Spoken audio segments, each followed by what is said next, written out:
Hello friends, welcome back once again. Friends, आज की class में हम लोग जानेंगे एंजाइम्स के बारे में। आज की क्लास हमारी जो होगी वह एंजाइम्स के बारे में जानेंगे।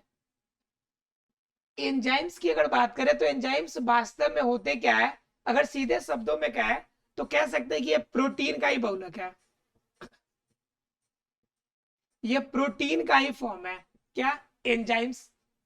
ये क्या करता है हमारे शरीर के अंदर? तो ये हमारे शरीर के अंदर एक तरह से उत्प्रेरक का काम करता है। अब सोच रहे हो उत्प्रेरक क्या होता है? तो उत्प्रेरक सीधा शब्दों में समझिए, जैसे मान लीजिए कि ए है और ये बी है। एग्जाम्पल से ज्यादा आसानी से समझते हैं आप। अब क्या है कि बी जो है बहुत सुंदर लड़की है। मान लीजिए कि ये लड़की है, एक बहुत सुंदर लड़की है। और ये जो है बेचारा, ये भी एक अच्छा लड़का है, गुड बॉय। अब दोनों की अच्छी खासी दोस्ती है, ठीक है। बेचारे यहाँ पे सी पहुंचते हैं। अब सी क्या है? कॉमन दोस्त है ए का भी और बी का भी। दोनों का कॉमन दोस्त है आपका सी। ध्यान से समझिएगा, ए एक अच्छा लड़का है और आपका जो बी है एक सुंदर लड़की है। और यहाँ पे सी जो है दोनों का कॉमन फ्रेंड है। यहाँ पे जो ये लड़का है सी, सी भी एक लड़का है और लड़का जो है कॉमन फ्रेंड है ए का भी और बी का भी। अब क्या होता है कि दोस्ती दोनों से खूब बढ़िया चलती रहती है, लेकिन क्या हो जाता है कि इस कंडीशन में सी जो होता है, सी को धीरे धीरे पसंद आने लगता है बी। अब ये सोचता है कि दोनों के बीच में अब क्या करें, हम डायरेक्ट कहते हैं तो ए से दोस्ती टूटेगी, और बी को छोड़ते हैं तो ए से दोस्ती टूटेगी, और ए को छोड़ते हैं तो बी से टूटेगी। तो कहने का मतलब दोनों के बीच में, दोस्ती के बीच में बेचारे फंसे हुए हैं। अब क्या करें? तो सोचता है कि कुछ ऐसा बात करे कि हमारी जो ए और बी की दोस्ती टूटे। तो मान लीजिए दोनों का तो कॉमन दोस्त हम ही है, तो ए अगर टूटेगी तो ए मेरे पास आएगा, बी की टूटेगी तो बी मेरे पास आएगा। उस कंडीशन में सी क्या करता है कि कुछ तिगड़मबाजी करता है। सी क्या करता है? कुछ ऐसा बात करता है, ए को जाके बी के बारे में उल्टी बातें कहता है। कहता है भाई तुम्हारे बारे में बी जो है ना, बी का विचार अच्छा नहीं है, बी तुम्हारे बारे में अच्छा सोचता ही नहीं है। बी के मन में बात है कि नहीं ये झूठ बोल रहा होगा। और ये क्या करता है कि सी वाला एक और बात जाकर फिर ए वाले को भी कहता है कि देखो, ए अच्छा लड़का नहीं है, वो अच्छा लड़का नहीं है, वो तुम्हारे बारे में अच्छा नहीं सोचता है। बेचारी इधर सी दोनों तरफ जाके बातें कह देता है। अब मानने के लिए तो ये भी नहीं मान रहा है, वो मान रहा है कि हमारा अच्छा फ्रेंड है, बी भी मान रहा है कि मेरा अच्छा फ्रेंड है। लेकिन कंडीशन क्या हो जाती है दोनों के अंदर? दोनों के अंदर मन ही मन में एक द्वेष चलने लगता है, एक द्वंद्व चलने लगता है। अब द्वंद्व चलने लगने की वजह से क्या होता है कि जब भी कहीं मौका मिलता है तो सी फिर से चढ़ा देता है ए वाले को, कभी सी वाले को। अब इस कंडीशन में क्या होता है कि धीरे धीरे ए और बी के बीच में झगड़ा और छोटी छोटी बातों पे नोक झोंक शुरू हो जाते हैं। अब नोक झोंक शुरू होते हैं तो सी इसमें कुछ कर नहीं रहा है, ए और बी की लड़ाई होती है और ए अलग हो जाते हैं और बी भी अलग हो जाते हैं। अब बाद में इसे मालूम चलता है सी की कहानी, तो सी का तो बेचारा कोई वैल्यू नहीं रहता है यहाँ पर। तो जरा समझिए ध्यान से कि सी यहाँ पे काम क्या करता है। काम कुछ भी नहीं कर रहा है, खुद ना ए से लड़ रहा है ना खुद बी से लड़ रहा है। सिर्फ क्या कर रहा है, ए को और बी को, दोनों को लड़ाने में यह सिर्फ मदद कर रहा है, ठीक है। तो कहता है क्या, वैसा वस्तु वैसा पदार्थ जो किसी अभिक्रिया में स्वयं भाग न ले, लेकिन उस अभिक्रिया को तेज कर दे या धीमी कर दे। मतलब क्या कि ए और बी के झगड़े में डायरेक्ट हिस्सा नहीं लिया, लेकिन ए के रिश्ता को तोड़वा दिया। बात समझ में आ रही है? तो इसे हम लोग कहते हैं उत्प्रेरक। क्या कहते हैं इसे? उत्प्रेरक कहते हैं। तो ये भी क्या होगा, जो एंजाइम्स होंगे हमारे बॉडी के अंदर उत्प्रेरक का काम करेगा। अब उत्प्रेरक का काम कैसे करेगा? जैसे बॉडी के अंदर जितने भी मेटाबॉलिक आपके रिएक्शन होंगे, मेटाबॉलिक रिएक्शन का मतलब उपापचय क्रिया, उपापचय क्रिया यानी कि टूटने और जुटने की क्रिया। ये क्रिया हमारे बॉडी के अंदर होती रहती है। बॉडी के अंदर बहुत सारे आपके एंजाइम्स टूटते हैं, बहुत सारे जुड़ते हैं। तो ये टूटने और जुड़ने की क्रिया हमारे बॉडी के अंदर कंटिन्यू चलती रहती है। तो ये जो टूटने और जुड़ने की क्रिया है, उस क्रियाओं में यह एंजाइम्स क्या करता है? एंजाइम्स एक अपना रोल करता है अलग। और अपना क्या रोल करेगा कि इनके क्रियाओं को यह प्रभावित करेगा। खुद अभिक्रिया में भाग नहीं लेगा, लेकिन अभिक्रियाओं को क्या कर देगा, ये प्रभावित करेगा, एक उत्प्रेरक का काम यहाँ पर करेगा। ठीक है, तो एंजाइम्स क्या करता है कि कुछ ऐसे एंजाइम्स होते हैं जो एंजाइम्स आपका क्या होता है, कम टेम्परेचर पे आपका काम करता है, ज्यादा टेम्परेचर बढ़ने के बाद खत्म। लेकिन उसी में कुछ ऐसे एंजाइम्स होते हैं तो ज्यादा टेम्परेचर पे भी जिंदा रहते हैं। तो दोनों तरह के आपके आपके एंजाइम्स आपके बॉडी के अंदर पाए जाते हैं। अर्थात क्या, उत्प्रेरक का काम हमारे शरीर के अंदर कुछ कार्बनिक पदार्थ, और कुछ अकार्बनिक पदार्थ, दोनों प्रकार के पदार्थ करते हैं। कार्बनिक पदार्थ और अकार्बनिक पदार्थ दोनों करते हैं। तो अकार्बनिक पदार्थ के अंदर क्या गुण होता है कि इसके अंदर अगर टेम्परेचर हाई भी चला जाए, तो क्या करेगा, कोई प्रॉब्लम नहीं पड़ता है, यह उत्प्रेरक का काम करेगा। लेकिन कार्बनिक वाले में ऐसा होता है कि टेम्परेचर अगर 40 डिग्री या उससे ज्यादा चला जाए तो उस कंडीशन में इसका क्या होगा, उत्प्रेरक जो क्षमता होगी वह समाप्त हो जाएगी। ठीक है, तो एंजाइम्स इसी कैटेगरी में आता है, लेकिन एंजाइम्स के अंदर ही कुछ एक्सेप्शनल होते हैं जिनके अंदर टेम्परेचर देते रहिए फिर भी वो बीच वाला रोल जो करना है उसे वो छोड़ेगा नहीं। ठीक है, अब जरा समझिए कि ये चैन समझिए जरा सा कि एंजाइम्स ये काम करता कैसे है। जैसे कि एग्जांपल से समझिए, ये बेरियम हाइड्रोक्साइड है BaOH2, और प्लस में क्या, इसके अंदर H2SO4 है, इनके साथ ये रिएक्शन करता है। अब इसके साथ रिएक्शन करने के बीच में यहाँ पे कोई भी उत्प्रेरक नहीं है, कोई भी आपका एंजाइम्स यहाँ पे काम नहीं कर रहा, डायरेक्ट रिएक्शन करेगा। और रिएक्शन कराने के बाद क्या बताएगा, यहाँ पे आपका डबल विस्थापन आपका, अर्थात कि डबल डिस्प्लेसमेंट करेगा, अर्थात क्या बना लेगा, BaSO4, इधर ही लिख दिया, BaSO4 बनाएगा। ठीक है, बेरियम सल्फेट, अब प्लस में क्या हो जाएगा, H2O जो होगा बाहर निकल जाएगा, BaSO4 और H2O जो होगा बाहर निकलेगा। ये मेन चीजें होगी इसके अंदर। अर्थात क्या कि इसके अंदर क्रिया करने के बाद BaSO4 की जो आपका बनने की प्रक्रिया है बहुत ज्यादा स्लो होगी, बिल्कुल धीमी गति से बनेगी, बिल्कुल स्लो और भी धीरे धीरे बनेगी। लेकिन उसी पे एक दूसरा देखिए, ये H2O है, अब प्लस में CO2, ये जल है और ये कार्बन डाइऑक्साइड, दोनों के बीच में अगर रिएक्शन अगर एंजाइम के उपस्थिति में करा दे, हम एंजाइम्स की उपस्थिति में करा दे, तो आपका यहाँ पे जो आपका हाइड्रोजन आपका H2CO3 जो आपका कार्बोनिक एसिड बनेगा पे यहाँ पे, वह क्या होगा कि बहुत ज्यादा फास्ट बनेगा, यानी काफी तेजी से, यानी आपका प्रति सेकेंड प्रति मिनट इनकी जो बनने का दर होगा इनकी अपेक्षा ज्यादा हो जाएगा। मतलब क्या, यह जब एंजाइम्स काम करेंगे तो उस कंडीशन में वह क्या हो जाएगा, उनके जो टूटने वाले जो अभिकारक है उनकी क्षमता थोड़ी सी बढ़ जाती है, और उस कंडीशन में क्या होंगे, जो हमें उत्पाद होंगे वो ज्यादा प्राप्त होगा। तो बात आती है कि हम रेट अगर निकालने की बात करें, कभी कभी एग्जाम में पूछ देता है कि बताइए कि एंजाइम्स जब काम करेगा या नहीं काम करेगा तो रासायनिक अभिक्रिया का रेट क्या होता है। तो वास्तव में अगर इसकी रेट की बात कीजिएगा तो रेट क्या करेगा, यह किस रूप में आपका अभिक्रिया कर रहा है और अभिक्रिया करने में कितना ज्यादा आपको कितना ज्यादा समय लग रहा है। मतलब क्या, अर्थात कि डेल्टा पी, अर्थात कि प्रोडक्ट जितना ज्यादा आपको उत्पाद प्राप्त हो रहा है, डेल्टा पी अपॉन में डेल्टा टी। ठीक है, मतलब क्या कि हमें अभिक्रिया कितना फास्ट हो रहा है, कितना ज्यादा रासायनिक अभिक्रिया हमारे बॉडी के अंदर फास्ट काम कर रही है, इससे निकालने के लिए, इनका दर निकालने के लिए हमारे पास एक फॉर्मूला निकल के आता है कि दर बराबर क्या होगा, डेल्टा पी, यानी कितना ज्यादा उत्पाद निकालेगा और कितना समय में। मान लीजिए इसको बनने में सिर्फ 2 सेकेंड का समय लगता है, 2 सेकेंड में मान लीजिए कि आपका 4 आपका यौगिक बनाते हैं, कितने यौगिक बन रहे हैं, 4 यौगिक बन रहे हैं सिर्फ 2 सेकेंड में।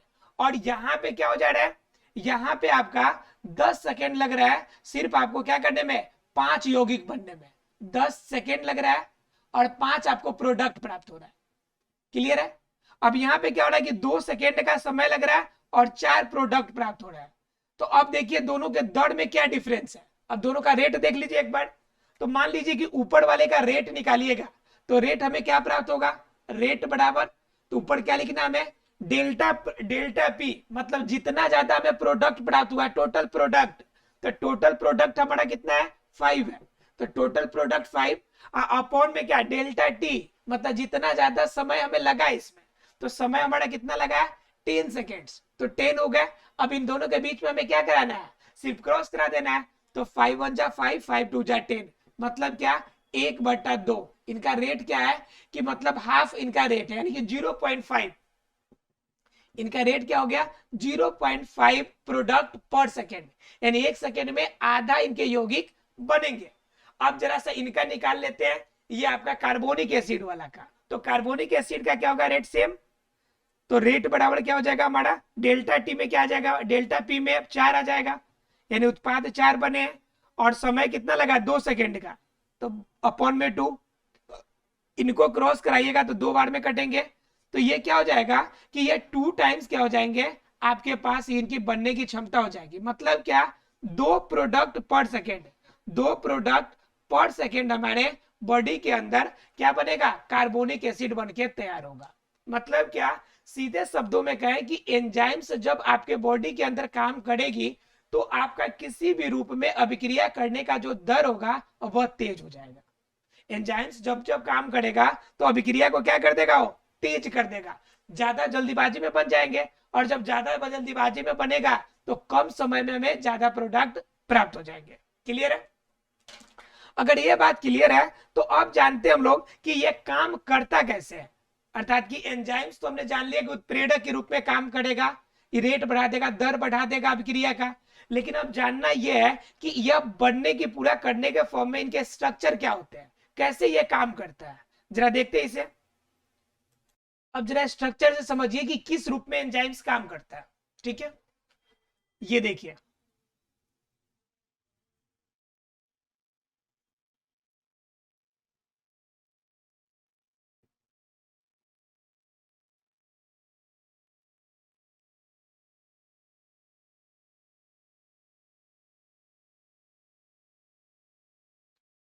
अब जरा समझिए कि ये दोनों अभिकारक है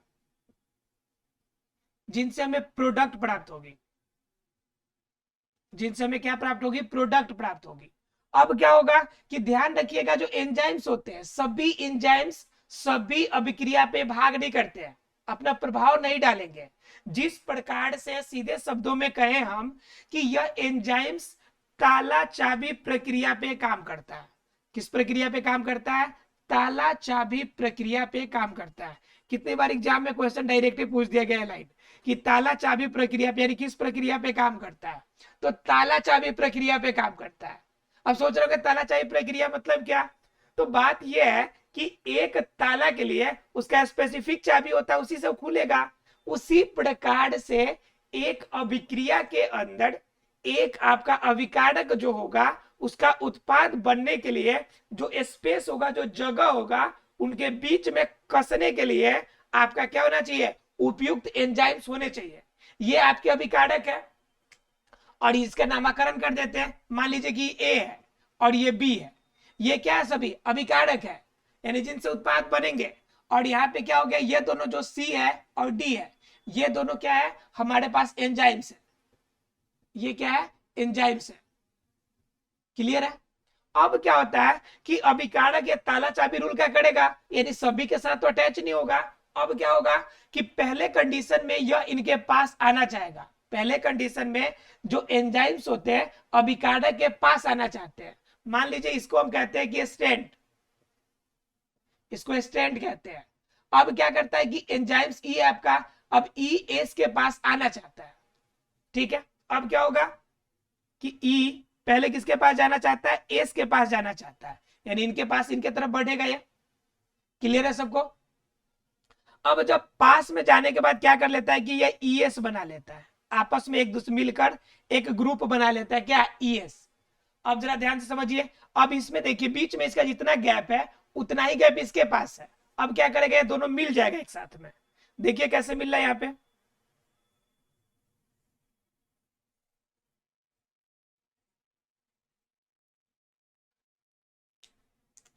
ये क्या हो गया, इनके बीच में ये जो आपका एंजाइम्स था, देखिए एंजाइम्स फुलफिल कर लिया जगह, ये दोनों में क्या हो गया, यहाँ पे आपका डी आ गया और यहाँ पे आपका सी आ गया, ये दोनों एंजाइम्स इनके साथ मैच कर लिए और मैच करके क्या बना लिए, ईएस बना लिए।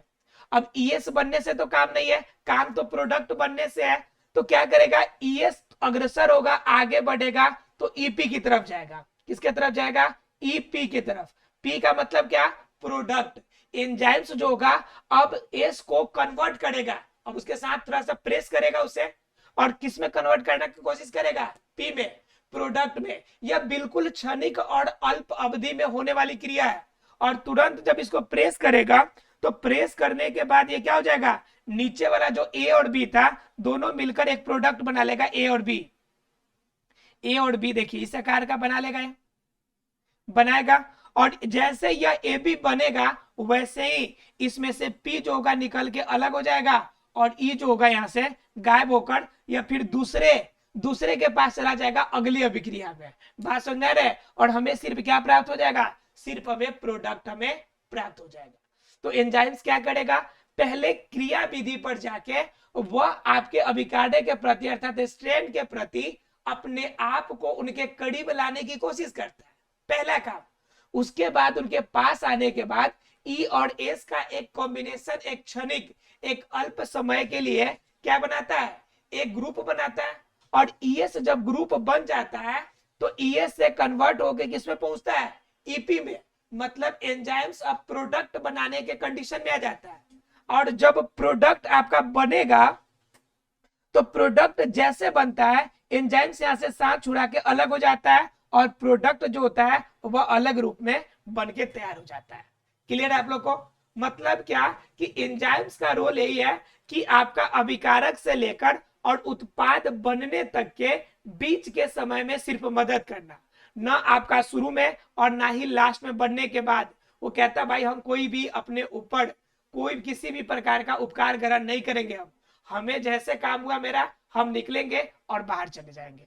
मतलब क्या, यहाँ पे ई से जैसे पी बना, जैसे प्रोडक्ट बना, एंजाइम्स निकल के बाहर चला जाता है। तो समझ में आ गया आप लोग को कि एंजाइम्स ये काम कैसे करेगा।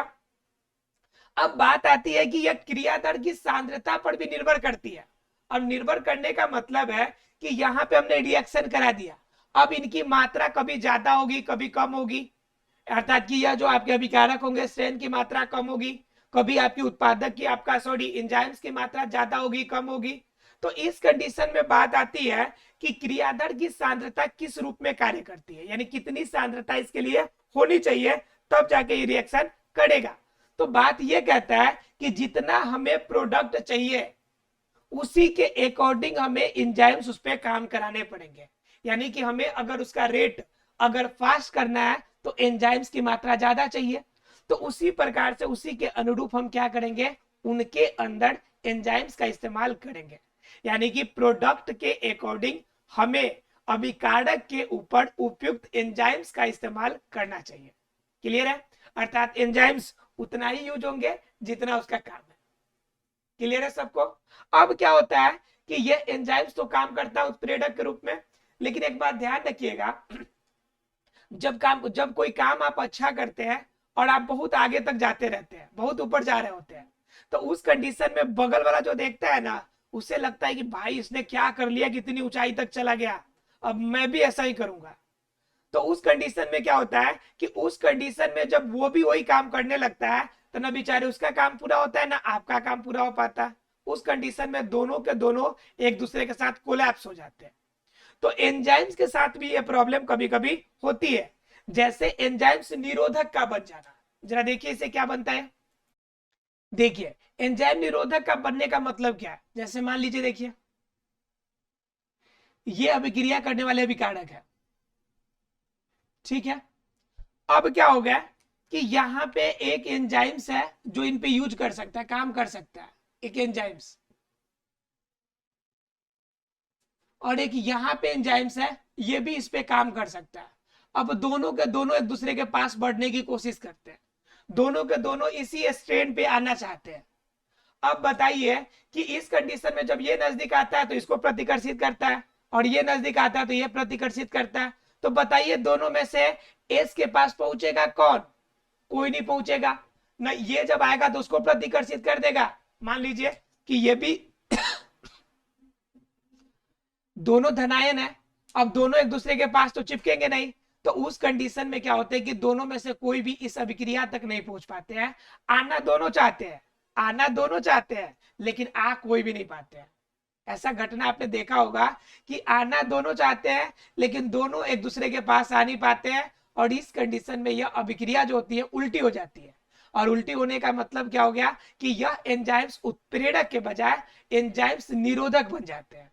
मतलब क्या कि यह इस पे काम नहीं करेगा, काम करता तो उत्प्रेरक का काम करता, उत्प्रेरक का, लेकिन उत्प्रेरक का काम करने के लिए इसमें आना पड़ेगा, लेकिन इसमें नहीं आ पाता है, तो यही उत्प्रेरक क्या बन जाता है, निरोधक बन जाता है। इससे हम लोग कहते हैं एंजाइम्स निरोधक, एंजाइम्स निरोधक, मतलब कि एंजाइम की क्रिया को काम करने में बाधा उत्पन्न करना, यह कहलाता है आपका एंजाइम्स निरोधक। क्लियर है फ्रेंड्स? तो ये हो गया आपके एंजाइम्स के उपयोग, आशा है क्लियर हो गया होगा एंजाइम्स निरोधक भी। अब बात आती है कि एंजाइम्स के नामकरण हम कैसे करते हैं। एंजाइम अगर कहीं अभिक्रिया करेगा, किसी में जाके काम करेगा, तो उसका नाम हम क्या रखेंगे। तो ध्यान रखिएगा कि अगर एंजाइम्स के नामकरण की अगर बात कीजिएगा तो क्या करता है कि उस यौगिक में, उस यौगिक में ESE सिर्फ जोड़ता है अपना नाम, लास्ट में क्या जोड़ लेता है, ESE जोड़ लेता है अपना नामकरण में। ठीक है, जैसे एक एग्जांपल देख लीजिए आप, एग्जांपल में आप क्या देख लीजिएगा, जैसे हेक्सोजेन में काम करेगा, तो हेक्सोजेन में काम करेगा तो क्या बना देगा, हेक्सोजेन नाम है इसका, हेक्सोजेन। ठीक है, अब ये काम करेगा, या फिर आपका ग्लूकोज है, ग्लूकोज है, इस पे काम करेगा, तो क्या बना लेगा, ये लास्ट में EN जोड़ लेगा, ये लास्ट में क्या जोड़ लेगा, ES, EN नहीं ES जोड़ लेगा, आपका ES वर्ड आपका दोनों में ऐड कर लेगा, ग्लाइकोजीएस कर लेगा। ठीक है, तो कहने का मतलब क्या है कि जब भी यौगिक के बनाएगा उत्प्रेरक के साथ में, एंजाइम्स जब बनाएगा, तो उस यौगिक के लास्ट में क्या जोड़ लेगा, ESE वर्ड जोड़ लेगा। क्लियर है? तो नामकरण क्लियर है। अब बात आती है कि एंजाइम्स का वर्गीकरण, अर्थात एंजाइम्स कितने तरह के होते हैं, इनके बारे में बात कर लेते हैं थोड़ा सा। तो एंजाइम्स के मुख्य प्रकार के रूप में आता है आपका क्या, वो आता है क्या, ऑक्सोडेक्टोरेज होता है आपका, ऑक्सो डॉक्टरेज होता है। ये क्या करेगा, ये एस को एस बॉन्ड से जोड़ेगा, तो ये क्या होगा, ऑक्सोडेटरेज कहलाएगा। मतलब ये बंध पे आधारित होते हैं। कुछ आपके एंजाइम्स ऐसे होते हैं जो ईथर के साथ जुटेगा, कुछ आपके अन्य आपके अभिक्रियाशील समूह के साथ जुटेगा। तो क्या होता है कि जैसा वह समूह के साथ जुटेगा वैसे ही उसका नाम पड़ जाता है, और उसी प्रकार में उसी कैटेगरी में वह चला जाता है। तो नामकरण डिपेंड करता है कि किसके साथ वो बंधन बना रहा है, जैसा वह बनाएगा वही उसका आपका क्या होगा, एंजाइम्स के नामकरण के रूप में चला जाएगा। अब बात बात आती है कि एंजाइम्स या फिर बॉडी के अंदर जितने बंधन बनते हैं, जितनी रासायनिक अभिक्रिया होती है, उनका बनने का मेन मकसद क्या होता है। तो शरीर के अंदर कोई भी क्रियाएं होती है तो उनका मेन मकसद होता है आखिरी रूप में आपके शरीर के अंदर ऊर्जा उत्पन्न करना। तो ऊर्जा उत्पन्न करना मतलब एटीपी का बनना मुख्य रूप से इसका काम होता है, अर्थात एंड्रोसिन ट्राइफॉस्फेट का बनना ही, अर्थात एटीपी का बनना ही आखिरी उद्देश्य होता है, और एटीपी के बनने में ही हमारा एंजाइम्स भी हमारी मदद करता है। क्लियर है फ्रेंड्स? तो आशा फ्रेंड्स की एंजाइम्स आपको क्लियर हो गया होगा। मिलते हैं अगले क्लास में, तब तक के लिए thank you very much friends.